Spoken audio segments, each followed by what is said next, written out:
Selamat siang Bu Putu.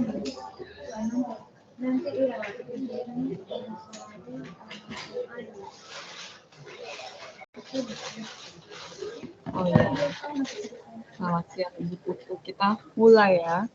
Selamat siang Ibu. Iya, mudah-mudahan suara saya terdengar jelas ya Ibu. Berisik tidak di sini? Berisik sedikit tidak? Bu, nggak apa-apa. Sedikit ya, aduh minta maaf ya. Nah, tadi itu saya sudah umumkan di grup dan juga saya sudah sampaikan kalau ada yang berhalangan, tolong japri saya, tapi tidak ada yang japri. Jadi saya anggap saja semuanya bisa gitu. Kemudian saya lihat di daftar hadir, kelas ini TPN 45603.1 ini ada 7 mahasiswa. Kemudian ini kelihatannya ada 2 atau 3 itu mahasiswa program ulang. Jadi semester lalu itu juga dengan kelas saya tidak asing namanya. Mudah-mudahan nanti sebentar lagi mereka bergabung. Atau besok juga ada kelas web, kelas besar dengan prodi. Mudah-mudahan nanti teman-teman yang tidak bergabung itu bisa ikut kelas web besok. Sebentar ya Ibu. Oke.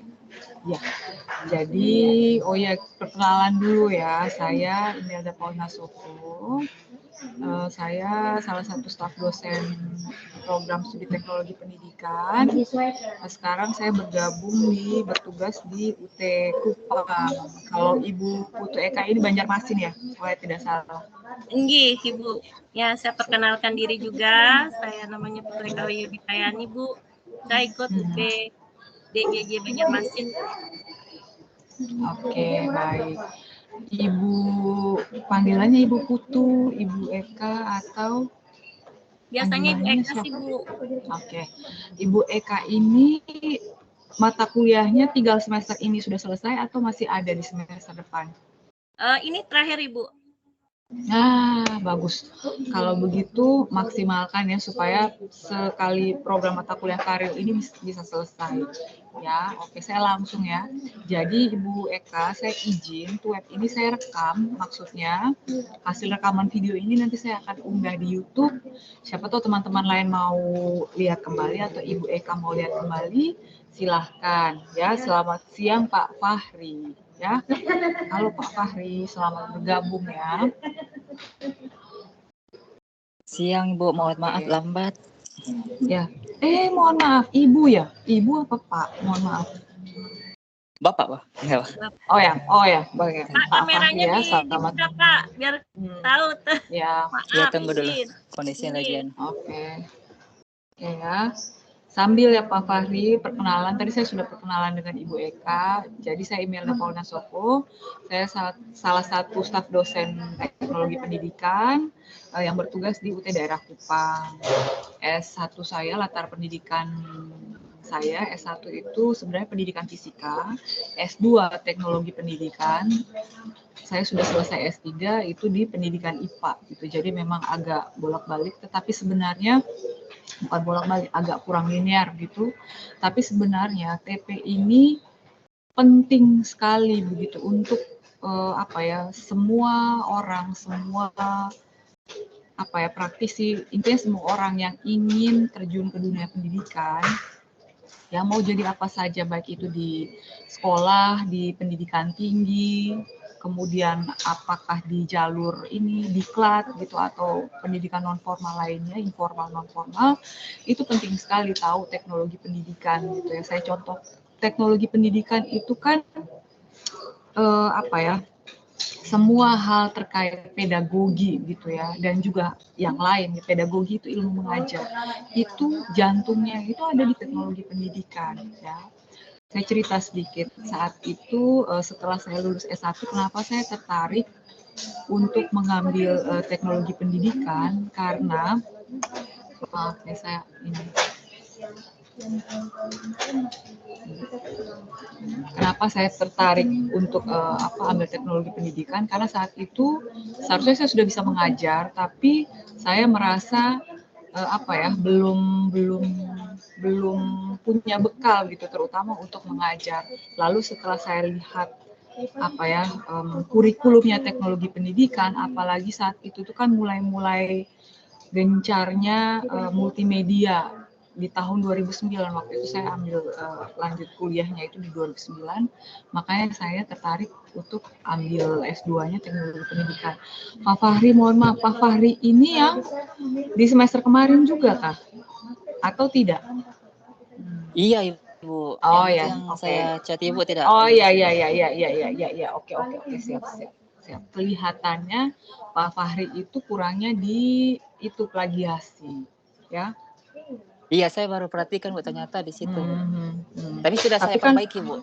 Nah itu saya mau bilang, Pak Fahri kan punya bahan, ya bisa Ya. diperbaiki artikel yang sudah ada, atau kalau misalnya ada ide mau buat lagi artikel, silahkan ya. Oke, baik, ini saya izin share materinya ya. Tapi artikel yang kemarin bisa dipakai lagi kan Bu? Bisa, nanti kan diperbaiki gitu. Jadi Iya. Sepanjang karil ini nanti konsultasinya atau diskusinya pakai artikel yang itu, tidak apa-apa. Oke ya.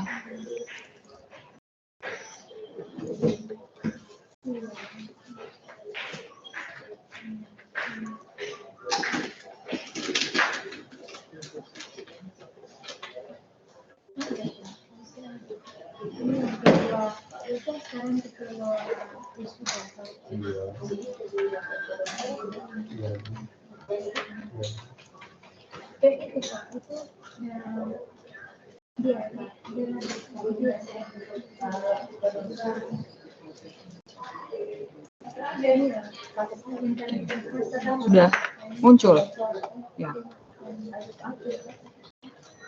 Apakah sudah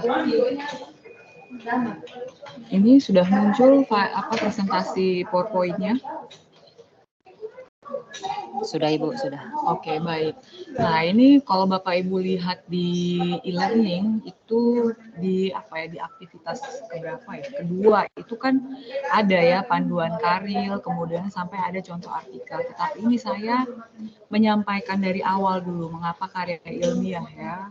Jadi ini lebih lengkap daripada apa yang ada di laman e-learning. Tujuannya adalah supaya Bapak Ibu tahu gitu ya, mengapa karil, apa pentingnya karil, apa tujuannya gitu ya.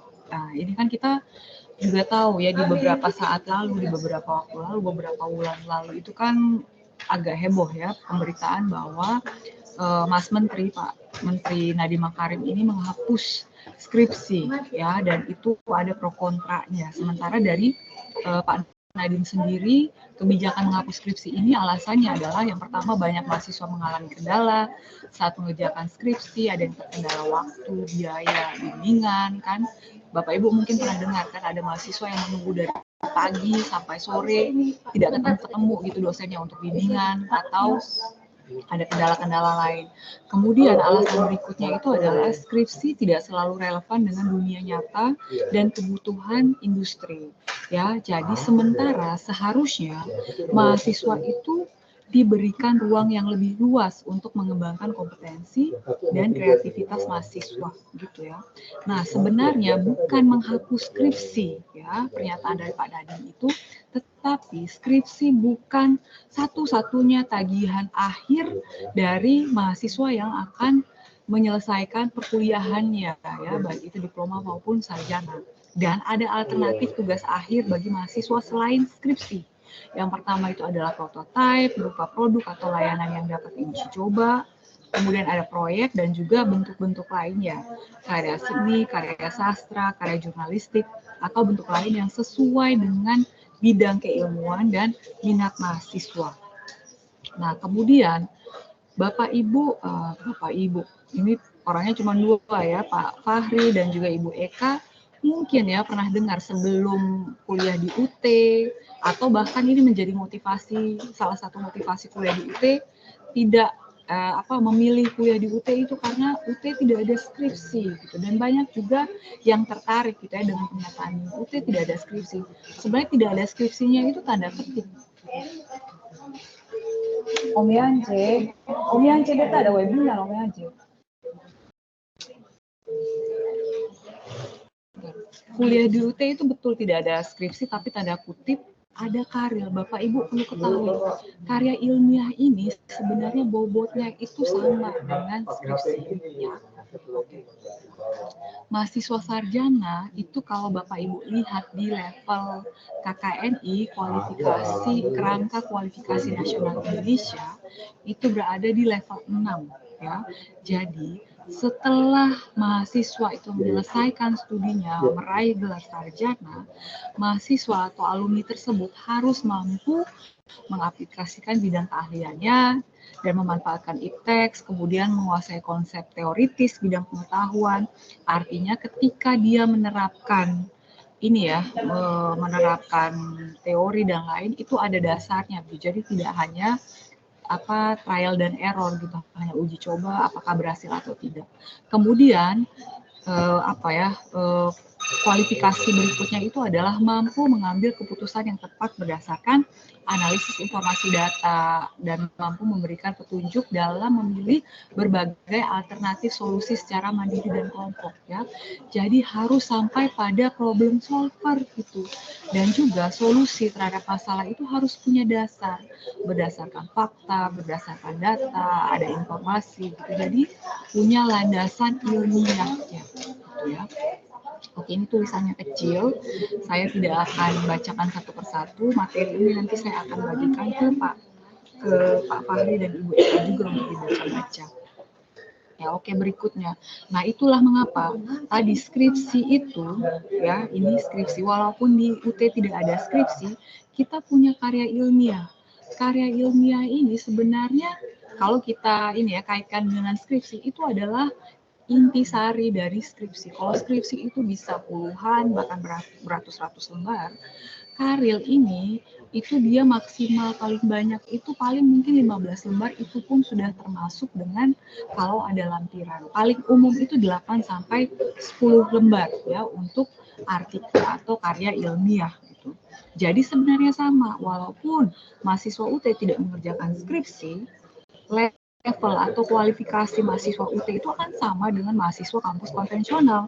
Kenapa? Karena mahasiswa UT juga dibekali keterampilan mulai dari awal ya, masuk di UT sampai nanti di akhir itu penghujung selesai itu dengan menyelesaikan mata kuliah karya ilmiah.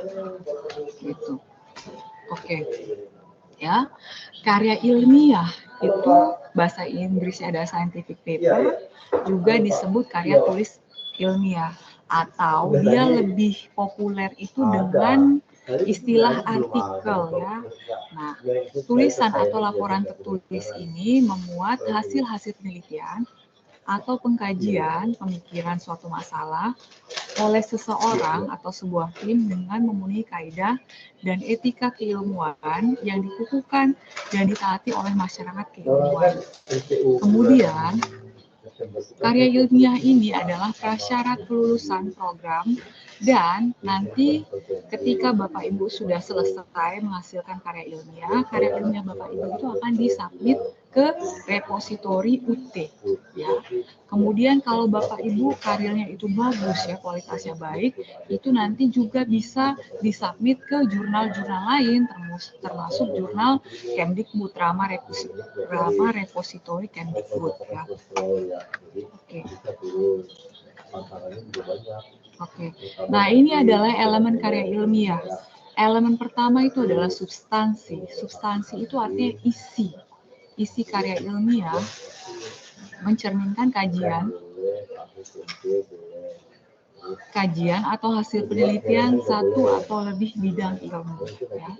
Kemudian 2, sistematika atau urutan ya, aturan penulisan, tata cara urutan dalam menyusun artikel, tugas akhir program dan monograf.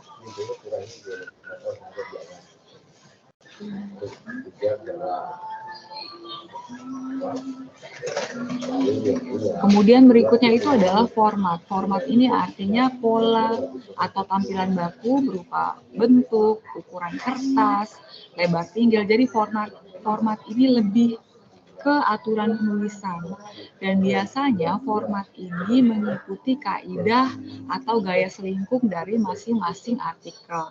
Bapak Ibu tidak perlu khawatir, untuk mata kuliah karir ini nanti juga akan ada format atau template ya penulisan karya ilmiah, dan kami harapkan Bapak Ibu bisa patuh ikut atau menggunakan template yang ada. Kemudian berikutnya itu adalah elemen terakhir itu adalah gaya atau style ya. Penggunaan ragam dan langgam bahasa, cara penalaran, cara penyajian, ilustrasi, gambar, tabel, matriks dan lain sebagainya, tata cara penelitian dan sistem cara penulisan sumber pustaka. Nah, biasanya karya ini itu ada 2 gitu ya. Kalau dilihat dari bahasa, paling umum itu adalah menggunakan bahasa Inggris, yang kedua menggunakan bahasa di masing-masing negara. Jadi, ketika Bapak Ibu Eka atau Pak Fahri sudah menuliskan karya untuk mata kuliah ini, untuk karya ilmiah ini, memang tagihannya itu dalam bentuk bahasa Indonesia. Tetapi kalau nanti Bapak Fahri dan Ibu Eka mau terjemahkan ke dalam bahasa Inggris, itu silahkan ya.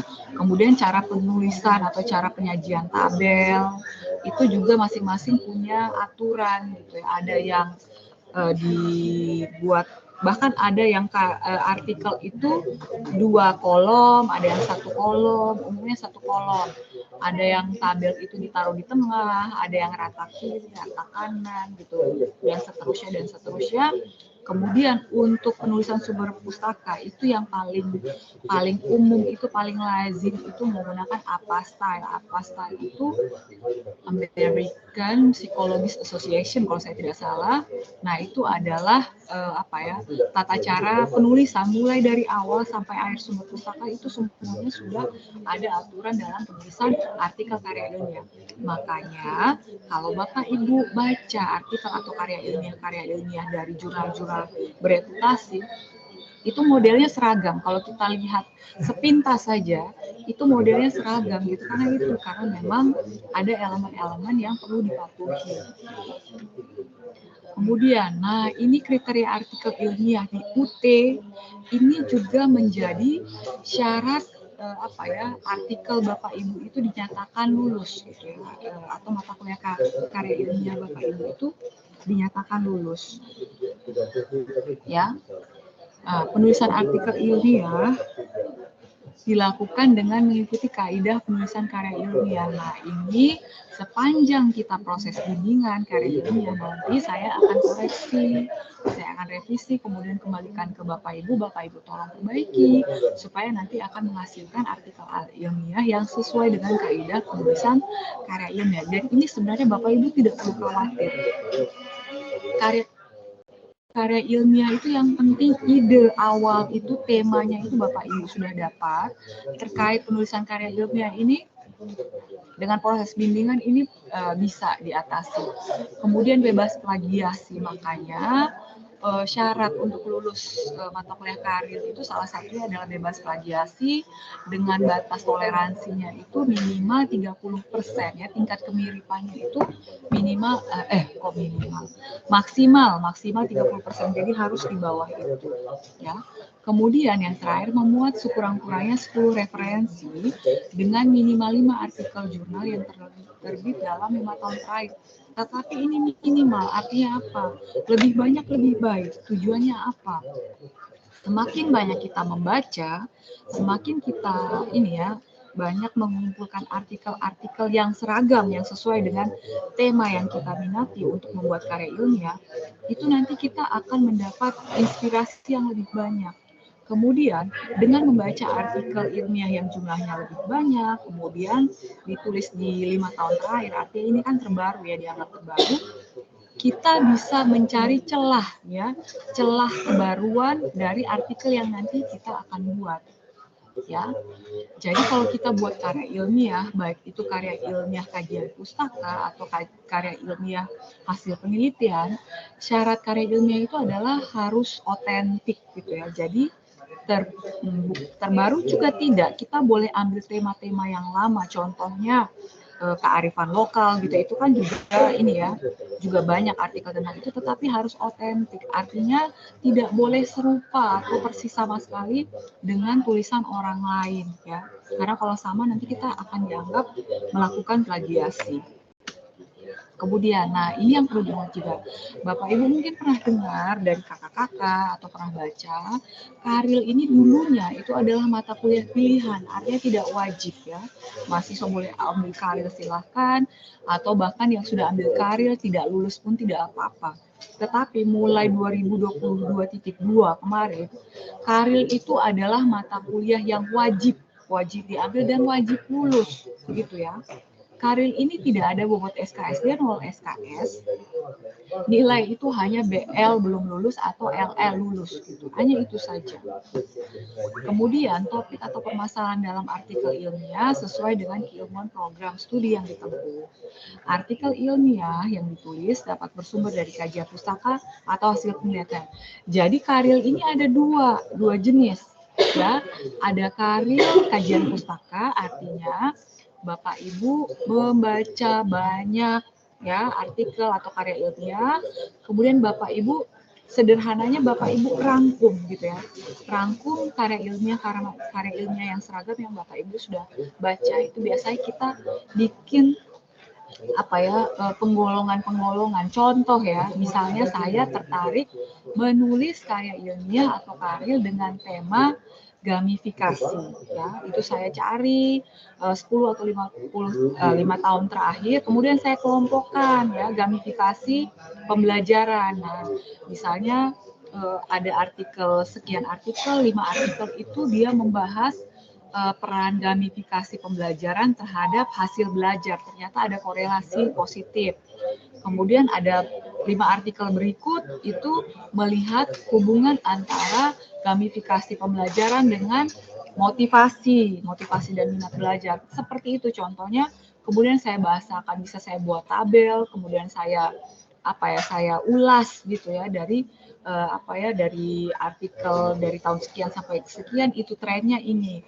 Kemudian dari tahun-tahun berikutnya itu mengarahnya cenderung ke arah sini dan kita kaji kenapa kok trennya berubah seperti itu. Itu contohnya. Kemudian jenis yang kedua itu adalah artikel hasil penelitian. Nah, ini yang lebih umum gitu ya, hasil penelitian. Dan hasil penelitian ini macam-macam karena metode penelitian itu juga ada beragam ya. Ada hasil penelitian menggunakan metode kuantitatif ya, Artinya kita melakukan eksperimen kah, atau kita penelitian tindakan kelas gitu. Kemudian hasilnya itu yang kita ceritakan di artikel atau karya ilmiah. Atau menggunakan metode penelitian kualitatif ya. Kualitatif itu kan lebih apa ya? Kalau kuantitatif itu diartikan secara mudah, dia lebih banyak perhitungan statistika gitu, ada angka-angka. Sementara kualitatif itu lebih ke hal-hal apa ya? Lebih ke kategori gitu atau tema gitu. Nanti kita akan lihat bersama-sama. Atau metode yang ketiga itu adalah mixed method atau gabungan antara penelitian kuantitatif dan penelitian kualitatif. Nanti kita akan lihat bersama-sama. Untuk mahasiswa FKIP ya, kalau TP kan berarti FKIP ya, artikel ilmiah dapat bersumber dari kajian pustaka atau laporan penelitian mata kuliah pemantapan kemampuan profesional. Ini untuk FKIP non TP. Kalau TP itu dia serangkai dengan tugas akhir program ya. Kemudian skor kelulusan Karil ini minimal 75. Jadi nilai tuton atau nilai bimbingan tuton karya ilmiah ini harus lebih besar dari 75 di atas 75. Status kelulus ya ini sudah ya lulus atau tidak lulus. Kemudian ini merupakan prasyarat kelulusan bagi mahasiswa program diploma 4 dan sarjana. Oke, ini adalah struktur, format, dan sistematika artikel ilmiah.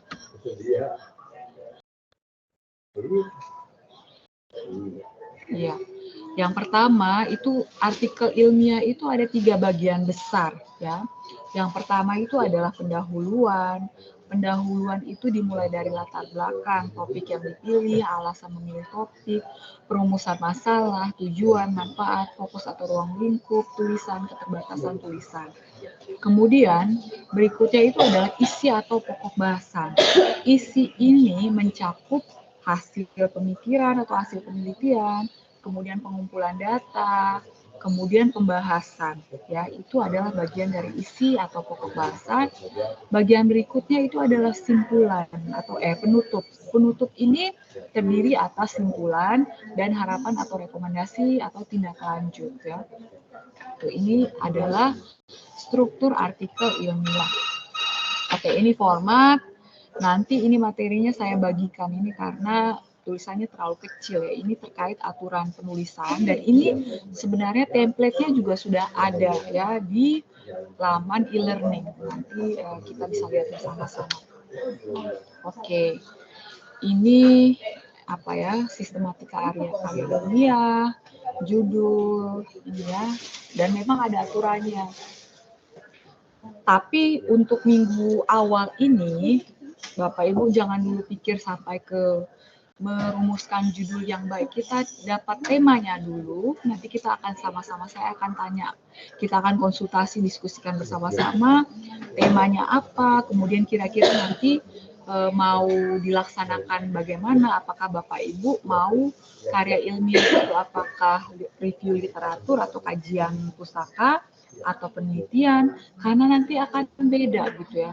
Dari judul saja, ketika kita baca judul artikel, itu kita sudah bisa langsung tahu, langsung kenal, oh ini artikel ini isinya kajian pustaka, oh artikel ini isinya ini hasil penelitian. Nah, itu bisa ketahuan. Oke, ini nanti ya, ini nanti ketika kita sudah mulai mulai bimbingan, kita akan masuk ke ini sistematika artikel. Iya, ini ada dua gaya untuk menyusun latar belakang. Apakah kita mulai dari fenomena yang umum, kemudian kita kita perkuat alasan kita ya, alasan memilih tema kita itu dengan penelitian terdahulu, kemudian kita bandingkan ya dengan antara kenyataan dengan harapan. Kemudian kita ungkapkan alasan pemilihan sampai pada rumusan masalah. Ini yang gayanya adalah deduktif yang umum. Sementara ada juga gaya lain itu adalah kita mulai dari yang khusus ke umum gitu ya. Jadi kita langsung mengangkat fenomena atau isu-isu terkini, kita bandingkan dengan penelitian terdahulu, kemudian sama ya kita bandingkan kesenjangan dengan harapan gitu ya, itu kan yang nanti akan memunculkan pentingnya tema yang kita angkat ya. Kemudian ada alasan pemilihan objek penelitian, karena ini ya sebenarnya bukan cuma mahasiswa UT saja, untuk peneliti di mana saja, untuk penulis artikel di mana saja, dia harus membatasi penelitiannya gitu ya. Supaya apa? Supaya ya namanya tenaga manusia kan, tenaga kita terbatas, waktu terbatas, biaya terbatas. Nah itu biasanya kita melakukan penelitian itu di lingkup kita gitu ya. Atau kalau memang terjadi di daerah lain, asal kita punya waktu, kita punya didukung oleh biaya, itu boleh saja, tetapi kita harus batasi supaya penelitian kita itu jangan menjadi terlalu luas dan tidak selesai-selesai gitu ya artikel kita. Berikutnya itu adalah sampai mengarah pada rumusan masalah. Oke, ini adalah metode atau kerangka pikir, ini juga nanti. Oke, tetapi metode dan kerangka pikir ini dia tidak di semua artikel ada. Jadi ini hanya opsional saja. Karena kerangka pikir ini sebenarnya apa ya? Dia semacam peta konsep untuk memudahkan pembaca menangkap keseluruhan dari artikel yang kita buat. Ada silahkan, tidak ada juga tidak apa-apa. Oke. Kemudian ada hasil dan pembahasan, dan Bapak Ibu untuk menulis karya ilmiah itu ada proporsinya, dan itu ada aturannya bahwa untuk bagian pendahuluan itu berapa persen, biasanya 10 atau 20% dari keseluruhan artikel ya. Yang paling banyak bobotnya itu 30-60% itu ada di hasil dan pembahasan ya. Jadi ini yang justru nanti yang yang Bapak Ibu uraikan dengan jelas dan detail di karya ilmiah. Oke, kemudian ada simpulan, saran dan atau rekomendasi. Kadang juga ada artikel yang sampai ada ucapan terima kasih kalau memang penulisan artikel tersebut dibiayai, itu ada juga. Oke, kemudian daftar pustaka ya, sekurang-kurangnya 10 referensi.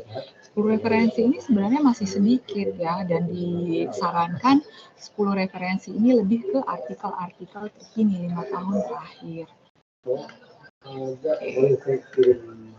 Oke, jadi ini adalah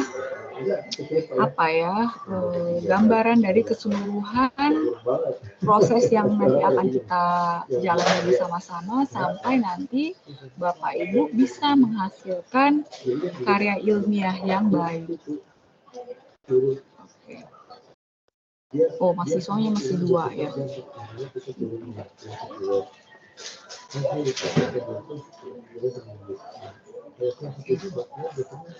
Sampai di sini ada pertanyaan mungkin? Silahkan. Atau kita langsung ya. Izin bertanya, Bu. Ini kan silahkan.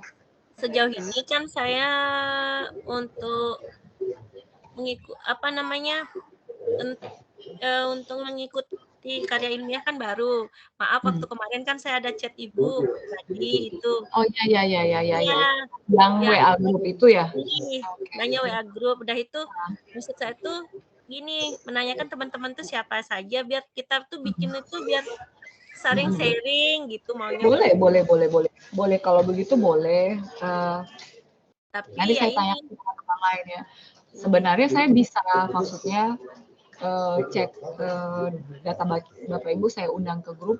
Kalau mau silahkan, nanti saya buatkan grup. Oh ini kan tidak banyak juga, mahasiswanya 7. Nah ini, oke. Nah itu nanti WA grup setelah ini ya. Nah kalau Ibu Eka sekarang apakah bekerja atau hanya kuliah saja? Mengajar di SD. Iya. SD kelas berapa? Kebetulan saya ngajarnya gini Bu, ngambil jurusan, ngajar mata pelajaran, saya ngajarnya agama Hindu malah Bu. Oh ya, tidak apa-apa. Ya, tapi bisa jadi tema. Tertarik Bu dengan dengan mata kuliah ini, makanya saya ngambil jurusan teknologi pendidikan ini. Soalnya ke depannya setelah saya gini Bu, awal-awalnya itu saya apa sih ini? Setelah berjalan sekarang Bu, apa yang terdapat di sini tuh benar-benar saya tangkap. Kayak sekarang kan itu ramenya kan tentang PMM ya Bu ya. Itu kan salah satu menggunakan sudah teknologi pendidikan PMM itu. Apa-apa kita akses pembelajaran apa kan melalui PMM sekarang Bu. Nah, itu seandainya saya ngambil judul ini program studi lain. terkait dengan teknologi pendidik basis teknologi gitu atau bagaimana Bu, saya masih pusing Bu menentukan tema judul itu Bu. Itu silakan saja ya. Kalau begini, sebenarnya kalau saya dengar cerita dari Bu Eka, paling gampangnya itu kan kita ambil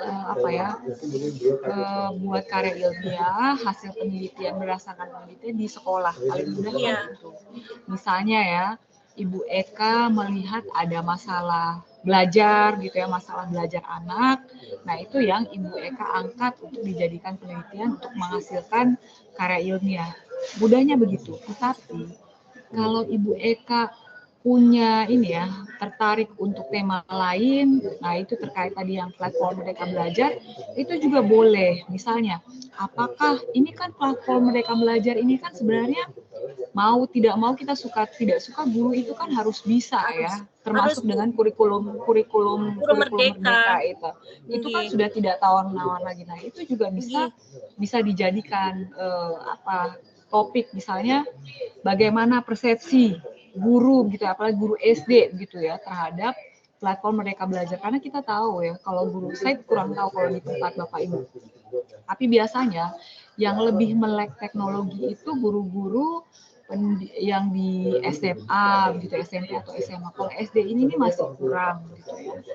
Nah, itu yang bisa diangkat gitu, bagaimana persepsi guru terhadap kurikulum Merdeka. Karena apa? Kan kurikulum Merdeka ini nih kan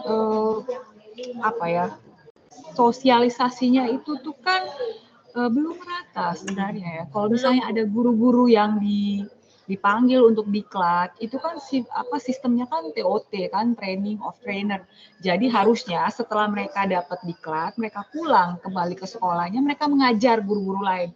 Tapi selama ini kan tidak gitu, ya pulang selesai gitu kan, ilmunya berhenti di guru yang ikut diklat gitu, sementara yang lainnya itu tidak tahu. Yang lainnya nggak tahu, Nah, itu masing-masing itu belajar sendiri lagi Bu. Bahkan itu di sekolah saya itu dia memanggil dia Bu, mengambil trainer gitu nah Bu, menjelaskan lagi gimana sih pemecah ini. Makanya saya bidang studi kok harus ikut, mau nggak mau harus tetap ngisi Bu. Apakah itu bisa nanti kata saya mau pakaikan topik atau ya seperti Bu bilang itu bisa ya Bu ya, untuk judulnya lah dulu. Boleh. Jadi nanti berarti terkait mau ke kurikulum Merdeka atau PMM, silahkan gitu ya. Nanti baru kita lihat lagi gitu, karena kan masing-masing daerah itu pasti permasalahannya akan beda gitu. Itu yang nanti akan membedakan topiknya Ibu Eka, walaupun sama-sama ya kurikulum Merdeka, topiknya Ibu Eka dengan topik guru-guru lain yang membahas terkait kurikulum Merdeka, tapi di daerah lain. Itu juga bisa menjadi pembeda ya. Untuk pengajuan judul nanti kan pokoknya nih saya sudah dapat ide. Nanti saya izin ke Ibu, umpamanya Ibu saya mengambil topik ini, makanya saya kasih tahu ke Ibu dulu, itu boleh Bu? Atau saya lanjut atau gimana? Biar sebaiknya lapor ke saya supaya nanti saya bisa arahkan gitu ya. Boleh japri ya, boleh japri saya. Siap Bu, terima kasih Bu ya. Kalau Pak Fahri kemarin tulisannya tentang apa Pak Fahri? Kemarin itu saya tentang pengembangan smart class. Oh iya, smart class.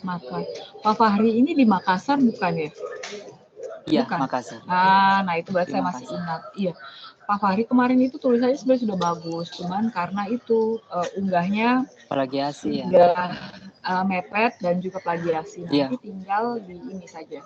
Kemarin sudah saya berbagi dikit kok Bu. Insya Allah nanti kalau saya upload lagi nanti Ibu lihat aja.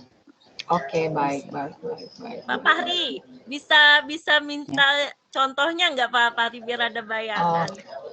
Contoh. Di e-learning ada kok contohnya. Oh, ada ya. Atau kalau Bapak Ibu mau lihat, boleh googling nama saya. Saya juga di Google Scholar itu ada beberapa tulisan saya itu, silahkan. Oke, kalau merasa kalau saya itu saya TP-nya itu saya lebih tertarik ke diklat gitu ya. Tapi kalau mau baca silahkan gitu. Baca silahkan saja. Kalau yang di prodi itu siapa ya? Tapi boleh sih, boleh lihat tulisannya Ibu Marisa, Prof Beni itu ya, supaya mau baca-baca untuk jadi inspirasi silahkan. Tapi kalau Iya Bu, punya, untuk melihat aja dulu, biar kan kalau membaca begitu kan, arahnya bisa tahu gitu Bu. Terbuka ada gambarannya kan. Ada gambarannya gitu. Oke. Kalau untuk lihat artikel sudah tahu caranya atau bagaimana? Atau kita saya ini ya.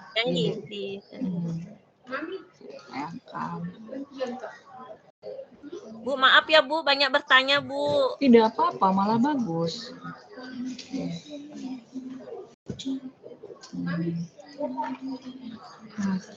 Saya itu biasanya langsung ke jurnal. Tetapi kalau tidak, Google Scholar kalau saya tidak salah ya. Google Scholar.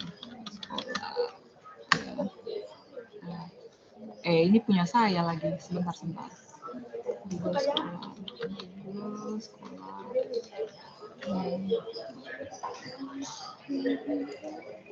Oke, terus kita buka.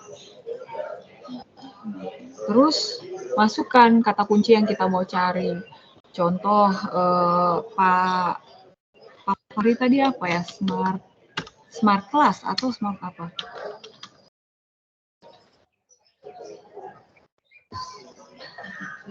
Smart classroom system atau apa ya Pak Fahri ya?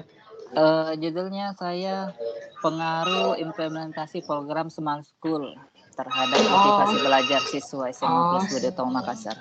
Smart School terhadap motivasi belajar siswa. Motivasi belajar. Nah, ini ada banyak gitu. Jadi kalau misalnya kita carinya di Google Scholar, nah itu akan diarahkan langsung ke artikel-artikel ilmiah gitu ya. Sementara kalau misalnya kita googling langsung itu kan lebih luas ya, bisa Wikipedia, bisa apa, video apa. Kalau kita carinya di Google Scholar bisa seperti ini gitu. Atau kalau misalnya ada waktu tertarik mau baca yang bahasa Inggris gitu, itu saya biasanya bukanya itu di Springer. Tapi ini nanti ya. Nanti aja Bu, yang bahasa Indonesia aja masih. Oke, tidak apa-apa. Nanti kalau sudah bisa itu, kalau kita sudah tahu triknya itu tidak sulit. Saran dari saya, begitu kita kalau di awal kita bikin dulu poin-poin dulu. Misalnya kan ini sudah ada kan sistematika. Pertama judul, kemudian pendahuluan, kemudian metode, kemudian pembahasan, pendahuluan, metode, hasil penelitian, kemudian pembahasan, kemudian kesimpulan, saran. Nah, itu kita mulai dulu.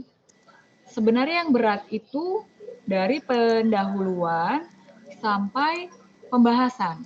Kalau kita sudah buat ini mulai dari pendahuluan sampai pembahasan, kesimpulan itu sudah gampang. Kesimpulan itu belakangan saja, ya. Karena kesimpulan itu kan kita kita merangkum dari bagian pembahasan gitu. Jadi itu tidak perlu dihitung bagian kesimpulan belakang. Yang paling penting itu adalah pendahuluan, kemudian metode, kemudian hasil, pembahasan. 4 ini dulu ya. Jadi mulai dari sekarang kita buat file Word, file Word, atau kalau misalnya agak repot bolak-balik ke laptop atau HP atau komputer, boleh kita punya buku sendiri. Nanti kita buat dulu dia topik poin-poin, misalnya ini saya tulis dulu ya supaya gampang. Kalau saya biasanya bikin coret-coret gitu dah Bu, di kertas gitu dulu. Iya, itu benar. Maksudnya kita jangan tunggu nanti bagus sekali gitu, itu tidak akan terjadi ya. Kita cicil-cicil sistemnya itu pendahuluan. Ya, contohnya ya, pendahuluan. Yang pertama yang kita mau buat itu adalah kurikulum. Misalnya ya, kalau tadi yang kurikulum yang berlaku saat ini. Kemudian tujuan kurikulum.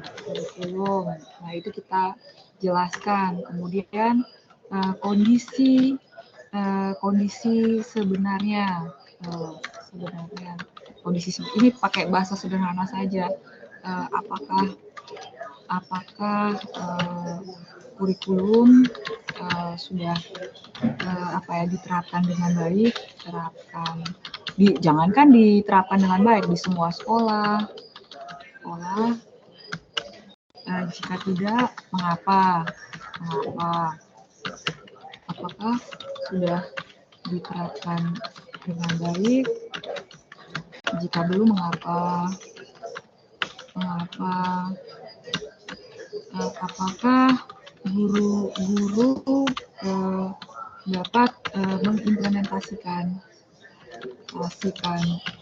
kurikulum dengan baik?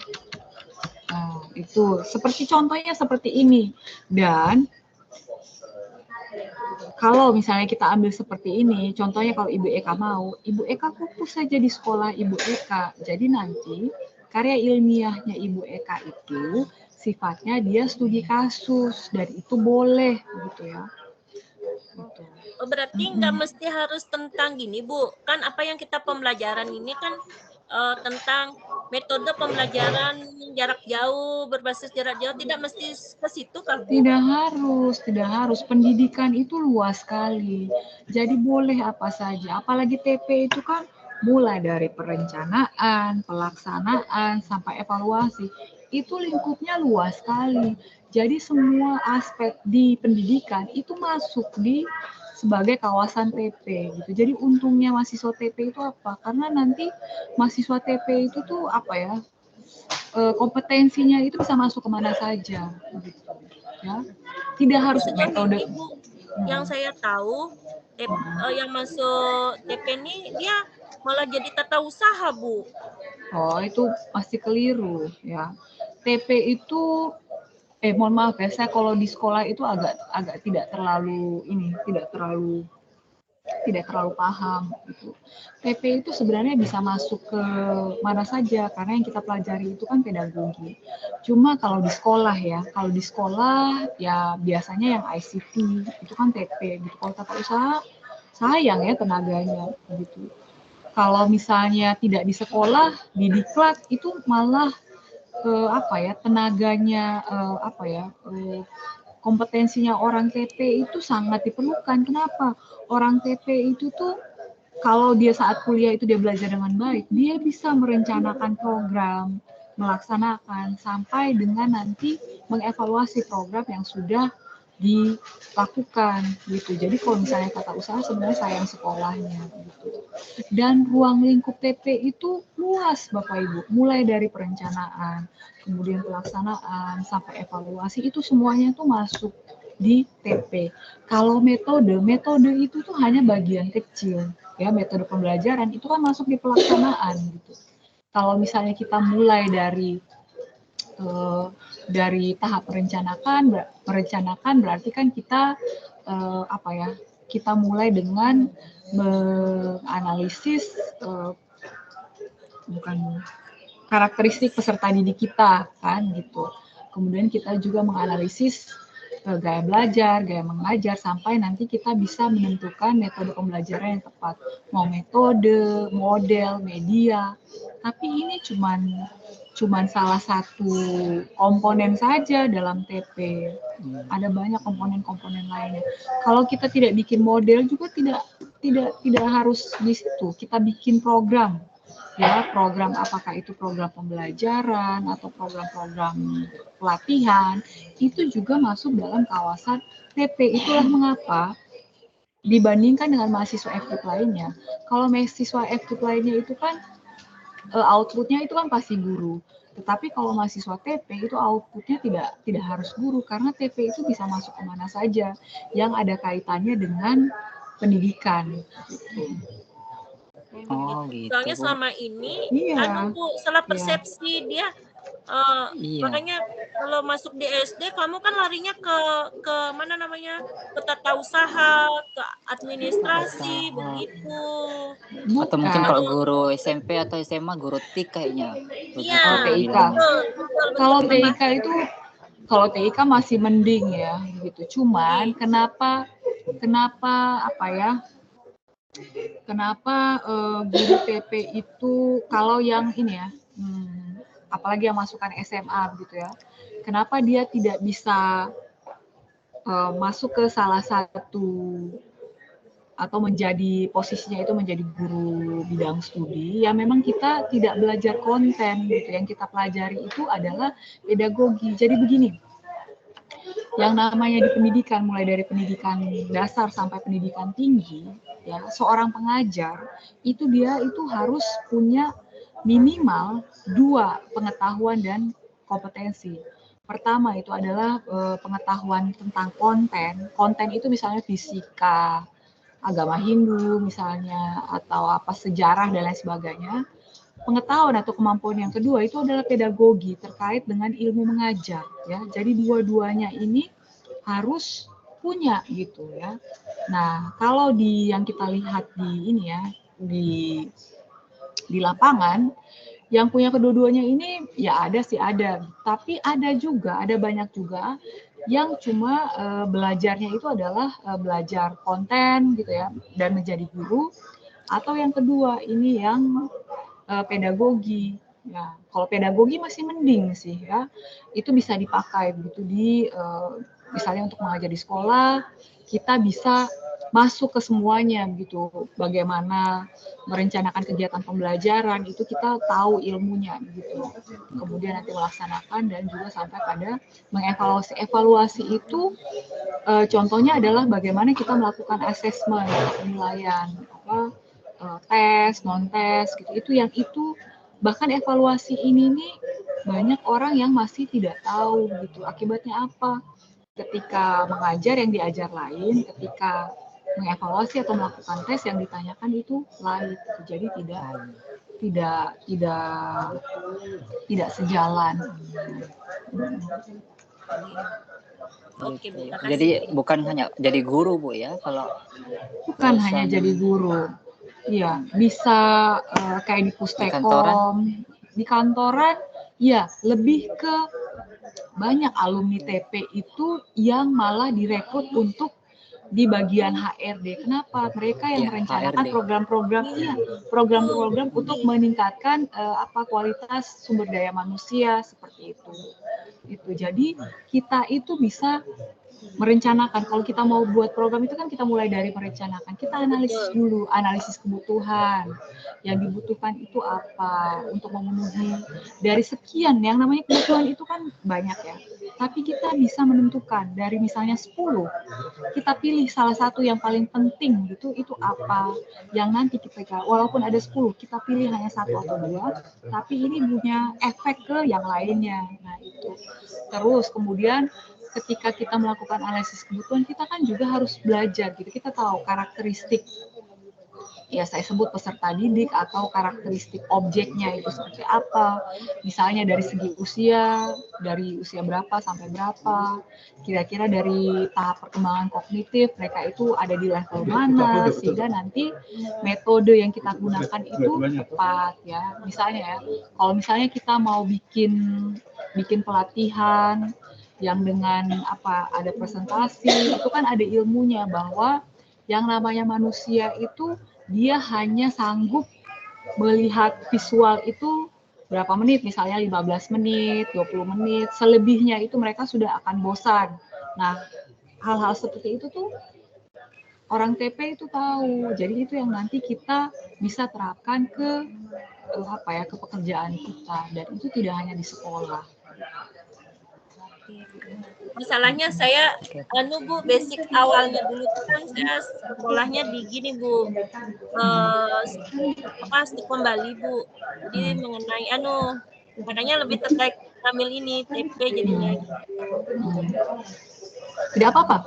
Kalau kita sudah punya basic bidang ilmu lain, itu malah akan jadi menguntungkan gitu. Jadi kita bisa menggabungkan gitu ya bidang ilmu, supaya nanti kan kalau kita mengajar itu kan kita mendeliver itu kan harus ada tekniknya kan gitu ya. Misalnya saya sudah punya ilmu, ada orang yang pintar tapi tidak bisa mengajar. Di sebenarnya kan tidak bisa mengajar, tapi dia tidak tahu caranya saja.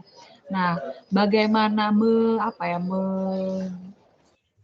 membagikan atau mendeliver atau mengantarkan ilmu dan keterampilan yang kita punya ke orang lain. Nah, itu metode atau caranya itu yang kita pelajari di TP ini. Iya, jadi betul. Itu beragam caranya, tidak hanya melalui ceramah. Ada media pun kan macam-macam gitu kan. Jadi sebenarnya ya, kasarnya tuh begini. Orang TP itu walaupun kemampuan komunikasinya tidak terlalu baik, dia tahu cara lain gitu, pakai media gitu, ada trik-triknya gitu. Jadi itu menurut saya itu jadi poin plus untuk orang-orang yang belajar TP. Betul Bu. Betul. Itu yang juga biasa saya praktekkan kalau lagi ngajar anak cabai rawit. Kan saya guru ngaji, jadi kadang bingung apa mau disampaikan, tapi dengan cara-cara yang dapat di TP bisa terbantu. Lalu kita juga, walaupun pakai media, itu kita tidak pakai atau buat media pun kita tidak asal buat medianya. Ya, misalnya contoh paling gampang, kita bikin PowerPoint. Itu kan kita juga perhatikan kan, kontrasnya bagaimana. Kalau teksnya warna putih, berarti background-nya apa? Karena itu tuh ada ilmunya. Misalnya kalau yang warna kuning, orang lihat pasti akan sakit mata gitu. Jadi aturan-aturan yang sederhana-sederhana seperti itu tuh yang kita pelajari gitu. Atau kalau misalnya kita mau bikin website pembelajaran, itu dia itu harus full tampilannya di layar komputer. Artinya tidak boleh yang geser kiri, geser kanan, itu tidak boleh. Karena bisa jadi ada informasi penting yang siswa itu tidak akan baca, karena yang dilihat itu hanya yang bisa kelihatan. Dan itu ada ilmunya. Itu hanya contoh-contoh sederhana saja. Kalau saya biasanya pakai ini Bu, pakai quizzes gitu kalau lagi. Quizzes. Iya. Nah, quizzes. Ya, itu kan juga kita bisa untuk tesnya itu kan pakai quizzes atau Kahoot atau yang lainnya, itu juga bagus. Gitu. Karena bisa langsung ketahuan gitu. Semacam quizzes, Kahoot itu kan sebenarnya juga masuk di gamifikasi. Gamifikasi itu artinya kita menggunakan elemen-elemen game ya dalam kegiatan pembelajaran gitu. Kalau kita pakai quizzes Kahoot itu kan kelihatan kan siapa yang lebih cepat gitu mengisi dan menjawab benar, itu kan urutannya kan di atas peringkat gitu kan. Ada peringkat, papan pencapaian, itu sudah banyak penelitian yang membuktikan bahwa dengan gamifikasi itu motivasi belajar itu lebih meningkat. Ini kayaknya ada teman masuk nih Bu. Nujrul. Saya lihat dulu ya. Pak Nujrul ini tidak ada di daftar hadir. Jangan-jangan ini ya, karena saya bagikan di grup jadi ikut juga. Selamat siang Pak Nujrul.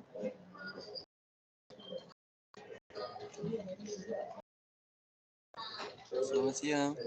Ya, Pak Nuzul ini karil juga, mata kuliah karil juga semester ini. Ternyata belum Bu, tadi saya periksa lagi karena tadi di saya itu ada modul yang teknik tulisan karya ilmiah. Iya. Ya itu itu yang di semester lalu. Ya beda ya. Oke, tidak. Tapi karena boleh saya nyimak, Bu? Karena ada kayaknya ada manfaatnya. Ya silakan. Gitu. Iya. Oke. Jadi itu ya, Ibu Eka dan Pak Fahri. Kalau Pak Fahri ini kan kebetulan sudah ada, itu Ibu Eka. Nanti boleh Ibu Eka sampaikan ke saya, ini temanya apa yang Ibu Eka tertarik, nanti WA, nanti kita sama-sama rumuskan gitu ya, judul artikel yang bagus itu apa. Atau ini sambil berjalan juga tidak apa-apa, misalnya kita posisinya sekarang di A, jalan terus, nanti terakhir kalau Ibu Eka merasa, oh ini judulnya kurang bagus, saya pilih, boleh-boleh saja gitu. Jadi jangan kaku gitu ya, jangan dikira saya sudah terlanjur sampai sini, saya tidak bisakah mengubah yang dari awal, tidak apa-apa, itu boleh, itu sifatnya fleksibel. Siap, Bu. Oke. Dan Bapak Ibu tidak perlu khawatir, bikin artikel ini tidak sulit gitu ya. Saya jamin tidak sulit. Karena apa? Bapak Ibu kan sudah dibekali mata kuliah pendukung mulai dari semester 1 sampai saat ini akan selesai. Nanti kita akan ingat-ingat kembali, misalnya kemarin waktu saya mata kuliah evaluasi program, oh ini saya bisa pakai nih. Kemudian saat saya program mata kuliah teknik penulisan karya ilmiah, itu bisa dipakai ini 4013. Semuanya itu sangat berkaitan ya gitu. Atau misalkan Bapak Ibu sudah lupa semuanya pun, Bapak Ibu tinggal angkat topik atau masalah yang memang terjadi dalam kehidupan sehari-hari, itu juga bisa gitu. Ibu, izin ya Bu, nanti kalau saya tidak bisa nyambung berarti wifi-nya mati nih, mau hujan badai petir Bu. Oke. Tapi ini kita juga sudah mau selesai juga. Nanti Ibu Eka dan Pak Fahri juga Bapak Ibu yang lain itu bisa bisa konsultasi, boleh WA saya. Oke. Nanti setelah ini kalau Pak Fahri karena sudah, itu silahkan kirim artikelnya ke saya. Ibu Eka itu silahkan tema yang terpikir apa. Mudah-mudahan ini hari Kamis. Kalau boleh Ibu Eka hari Senin ya paling lambat kirim ke saya ya, supaya bisa lanjut ke proses selanjutnya. Siap Bu. Oh iya Bu, maaf, itu kan di e-learning ada lagi tugas-tugas itu diisi lagi atau bagaimana? Diisi lagi Pak Fahri ya, tidak apa-apa. Tapi semester ini selesai ya, saya mau mahasiswa 1 kali program selesai. Apalagi mahasiswa saya tidak banyak, 7. Mudah-mudahan saya bisa lebih fokus untuk karir semester ini. Ini artikel saya kirim langsung ke Ibu atau ke e-learning situ? Yang di e-learning harus dikirim, di e-learning saja juga boleh ya. Iya, kirim. Ya, maksudnya artikel yang sudah jadi yang saya kalau artikel ke saya. Kalau artikel ke saya. Tapi yang di e-learning tetap yang tugas 1, tugas 2 itu Fahri tetap unggah ya. Oke, Ibu Eka jangan lupa ya, temanya paling lambat Senin ya, saya terima. Siap Bu. Tidak usah yang harus bagus sekali. Yang terpikirkan terlintas, ada ide langsung gitu ya, supaya jangan kalau kita tunda-tunda malah lupa gitu. Oke ya. Siap Bu. Baik ya, terima kasih ya. Semoga sukses ya Bapak Ibu. Terima kasih banyak Bu. Terima kasih ya Bu. Maaf ya Bu, nanti saya japri banyak tanya Bu. Tidak apa-apa ya, Pak Fahri juga. Baik, selamat sore. Selamat sore sama-sama. Ibu. Terima kasih banyak. Sore.